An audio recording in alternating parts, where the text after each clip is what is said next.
News ಅವರಿಗೆ ಮತ್ತೆ ಸ್ವಾಗತ. ನಳಿನ್ ಕುಮಾರ್ ಅವರೇ, ಇವತ್ತು ಭಾರತೀಯ ಜನತಾ ಪಕ್ಷದ ಸ್ಥಿತಿ ನೋಡ್ತಾ ಇದ್ರೆ ನೀವು ಯಾರ್ದಾದ್ರೂ ಸಹಾಯ ಇಲ್ಲದೆ ಚುನಾವಣೆ ಹೋಗುವ ಸ್ಥಿತಿಯಲ್ಲಿ ಇಲ್ಲ.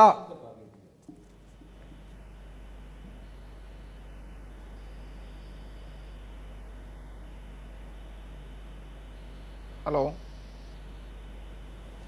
ನಾನು ಸುರೇಶ್ ಗೌಡ್ರು ನಿಮ್ಮನ್ನು ಕೇಳ್ತೀನಿ.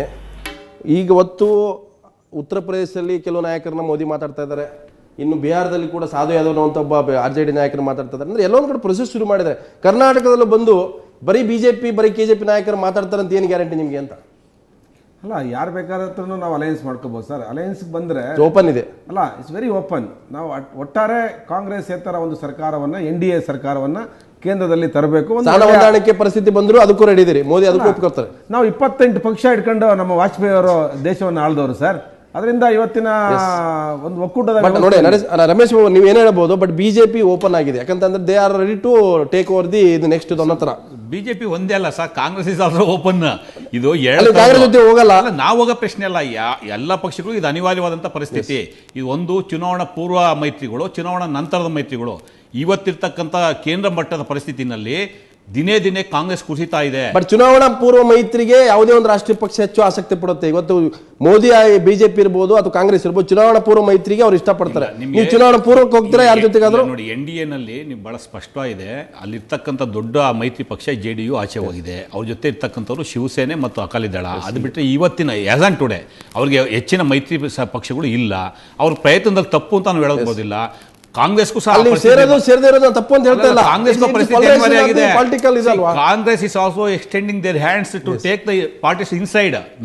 No parties going with the Congress. ಅದು ಕಾಂಗ್ರೆಸ್ನಲ್ಲೂ ಇದೆ, BJPಲೂ ಇದೆ. ಆ ಪರಿಸ್ಥಿತಿ ಬೇರೆ. ಬಟ್ ಈ ಚುನಾವಣೆ ಬಹಳ ವಿಶೇಷವಾಗಿ ನಡೆಯುತ್ತೆ. 96 ಘಟನಾವಳಿಗಳು ಪುನರಾವರ್ತನೆ ಆಗುತ್ತೆ. ಇಲ್ಲಿ ಯಾವುದೇ ಒಂದು ಪಕ್ಷಕ್ಕೆ ಬಹುಮತ ಸಿಗೋದಿಲ್ಲ. ಎಲ್ಲ ಸಮಸ್ಯೆಗಳು ಅದನ್ನೇ ಹೇಳ್ತಾ ಇದಾವೆ. NDAಗೂ ಸಿಗಲ್ಲ, UPAಗೂ ಸಿಗಲ್ಲ. ನಾವು 28 ಕ್ಷೇತ್ರದಲ್ಲೂ JDS ಸ್ಪರ್ಧೆ ಮಾಡುತ್ತೆ. ಬರೋ ಲೋಕಸಭಾ ಚುನಾವಣೆಯಲ್ಲಿ ಕರ್ನಾಟಕದಲ್ಲಿ 28 ಪಾರ್ಲಿಮೆಂಟ್ ಕ್ಷೇತ್ರದಲ್ಲೂ ಸ್ಪರ್ಧೆ ಮಾಡುತ್ತೆ. ಲಕ್ಷ್ಮಣ್, ಈಗ BJPಯ ಮುಖಂಡರ ಅಂತ ಸುರೇಶ್ ಗೌಡ್ರು ಒಂದು ಬದಲಾವಣೆ ತಂದಿದ್ದಾರೆ. ಈಗ ಅವರು ಕಾಂಗ್ರೆಸ್ಸೇತರ ಸರ್ಕಾರದ ಬಗ್ಗೆ ಒಲವು ತೋರಿಸ್ತಾರೆ. ಅಲ್ಲಲ್ಲ, they are not very much confident about formation of NDA. They are not confident of formation of NDA. ಕಾಂಗ್ರೆಸ್ಸೇತರ ಸರ್ಕಾರ ಅನ್ನೋ ಮಟ್ಟಿಗೆ ಬಂದ್ಬಿಟ್ಟಿದ್ದಾರೆ. ಅಂದ್ರೆ NDA ಬಂದೇ ಬರುತ್ತೆ ಅನ್ನೋ ವಿಶ್ವಾಸ.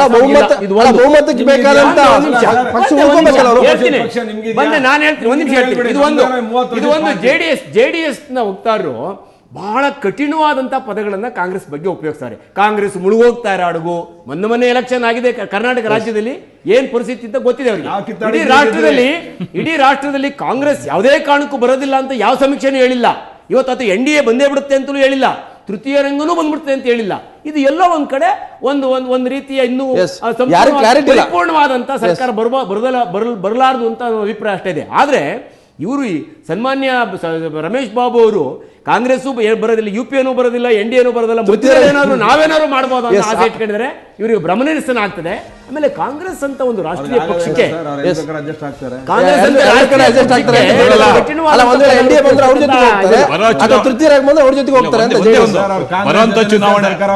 ಚುನಾವಣೆಯಲ್ಲಿ ಹೆಚ್ಚಿಗೆ ಭ್ರಮನಿರಸನ ಆಗಂತದ್ದು ಕಾಂಗ್ರೆಸ್ ಪಕ್ಷದವರಿಗೆ ಆಗಲ್ಲ. ಅವರು ರಾಹುಲ್ ಗಾಂಧಿ ಪ್ರೈಮ್ ಮಿನಿಸ್ಟರ್ ಮಾಡ್ಬೇಕಂತ ಆಸೆ ಇಟ್ಕೊಂಡಿದ್ದಾರೆ.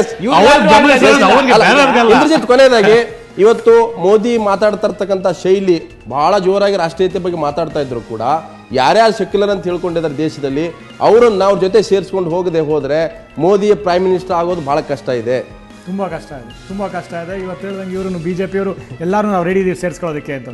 ಕಾಂಗ್ರೆಸ್ ಅವರು ಹೇಳಿದ್ರು ಎಲ್ಲರೂ ರೆಡಿ ಇದೀವಿ ಸೇರಿಸ್ಕೊಳ್ಳೋಕೆ. ಇನ್ಫ್ಯಾಕ್ಟ್ ಯಾರ್ಯಾರಿಗೆ ಏನೇನು ಪವರ್ ಸಿಗಬಹುದು ಅವ್ರವ್ರ ಜೊತೆ ಹೋಗ್ಬಿಡ್ಬೋದು. ಹೌದು, ಯಾರ ಜೊತೆ ಯಾರು ಬೇಕಾದ್ರೆ ಸೇರ್ಬೋದು. UPA, NDA, third front. ಆಮೇಲೆ ಇನ್ನೊಂದು 96 ಪರಿಸ್ಥಿತಿ ಇದೆ ಅಂತ ಹೇಳಿದ್ರು. ಅವಾಗ ಕಮ್ಯುನಿಸ್ಟ್ ಪಾರ್ಟಿಗಳು ಜಾಸ್ತಿ ಬಂದಿದ್ದು ಸೀಟು, ಅದು ಕಷ್ಟ ಇದೆ ಇವಾಗ. ಸೊ ಕಾಂಗ್ರೆಸ್ ಅಂತೂ ಇವಾಗ ಸ್ಟೇಟ್ ನಲ್ಲಿ ಬಂದಿರ್ಬೋದು, ಕರ್ನಾಟಕದಲ್ಲಿ ಬಂದಿರ್ಬೋದು ಪವರ್ಗೆ. ಆದರೆ ಒಂದು ನ್ಯಾಷನಲ್ ಪಾಲಿಟಿಕ್ಸ್ ಅಲ್ಲಿ ಏನಾಯ್ತು ಗೊತ್ತಿರ್ಬೋದು ನಿಮಗೆ. ಅವಾಗ 19 ಸೀಟ್ ಬಂದಿದ್ದು BJPಗೆ. ಯಡಿಯೂರಪ್ಪ ಇದ್ರು, ಇವಾಗ ಯಡಿಯೂರಪ್ಪ ಇಲ್ಲ BJPನಲ್ಲಿ. ಮತ್ತೆ ಕಾಂಗ್ರೆಸ್ಗೆ ಇವತ್ತು ಕಾಂಗ್ರೆಸ್ ಮೋದಿ ಅವ್ರಿಗೆ ತುಂಬಾ ಕಷ್ಟ ಇದೆ ಪ್ರೈಮ್ ಮಿನಿಸ್ಟರ್ ಆಗೋದು. ಇವಾಗ ನಂಬರ್ಸ್ ನೋಡ್ತಾ ಇದೀವಿ, ಮೂರು ಸರ್ವೆಗಳ ಪ್ರಕಾರನೂ ಅವ್ರ ಅಬ್ಸಲ್ಯೂಟ್ ಮೆಜಾರಿಟಿ ಬಂದಿಲ್ಲ. ಮತ್ತು ಹಲವಾರು ಜನ ಇವಾಗ ಅವ್ರ NDA ಪಾರ್ಟೀಸ್ಗಳು ಸೇರಿಸ್ಕೊಂಡು ಅವ್ರ ಮೆಜಾರಿಟಿ ಬರಲ್ಲ. 50 ಇಂದ 60 ಸೀಟ್ ಶಾರ್ಟೇಜ್ ಬರ್ತಾ ಇದೆ. ಅದಕ್ಕೆ ಏನ್ ಮಾಡ್ತಾರೆ ನೋಡ್ಬೇಕು. ನೀವ್ ಹೇಳ್ದಂಗೆ ಎಲ್ಲಾರ ಜೊತೆನೂ ಯಾರ್ಯಾರು ಬರ್ತಾರೋ ಅವ್ರೆಲ್ಲ ಸೇರ್ಸ್ಕೊಬೇಕು. ಇಂದ್ರಜಿತ್ ಅವರೇ, ಸುರೇಶ್ ಗೌಡ್ರೆ, ರಮೇಶ್ ಅವರೇ, ಮತ್ತೆ ಮುದ್ದನ್ಮೇಗೌಡರು ಹಾಗೆ ನಳಿನ್ ಕುಮಾರ್ ಕಟೀಲ್ ಅವರೇ ತಾವು ಚರ್ಚೆಯಲ್ಲಿ ಭಾಗಿಯಾಗಿದ್ರು. ಒಂದಂತೂ ಸ್ಪಷ್ಟ ಆಗಿದೆ, ಕಮ್ಯುನಲ್ ಸೆಕ್ಯುಲರ್ ಅಂತ ಒಂದು ಲೈನ್ ಅನ್ನು ಬಿಟ್ಟಿದ್ದಾರೆ ಎರಡು ಕಡೆಯವರು. ನರೇಂದ್ರ ಮೋದಿ ಏನೇ ರಾಷ್ಟ್ರೀಯತೆಯ ಹಿಂದುತ್ವದ ಬಗ್ಗೆ ಮಾತಾಡಿದ್ರು ಕೂಡ ಅಧಿಕಾರ ಅನ್ನೋದೇನಿದೆ 272 ಸ್ಥಾನಗಳನ್ನು ಪಡಿಬೇಕಾದ್ರೆ ಯಾರೆಲ್ಲ ಕಾಂಗ್ರೆಸ್ ವಿರೋಧ ಮಾಡ್ತಾರೆ ಅವರನ್ನೆಲ್ಲರೂ ಕೂಡ ತೆಗೆದುಕೊಂಡು ಹೋಗುವಂತ ಒಂದು ಬಹುತೇಕ ಆ ಸಿದ್ಧತೆ ನರೇಂದ್ರ ಮೋದಿ ಮಾಡ್ಕೊಳ್ತಾ ಇದ್ದಾರೆ ಅನ್ನೋದು ಸ್ಪಷ್ಟವಾಗಿ ಎದ್ದು ಕಾಣ್ತದೆ. ಸೊ ಇದು ಈ ಹೊತ್ತಿನ ನ್ಯೂಸ್ ಅವರ್. ನಾಳೆ ಮತ್ತೆ ಇಂಥದ್ದೇ ಒಂದು ಸಬ್ಜೆಕ್ಟ್ ಇಟ್ಕೊಂಡು ಬರ್ತೀನಿ. ನೇರ ದಿಟ್ಟ ನಿರಂತರ ಸುದ್ದಿಗೆ ನೋಡ್ತಾರೆ.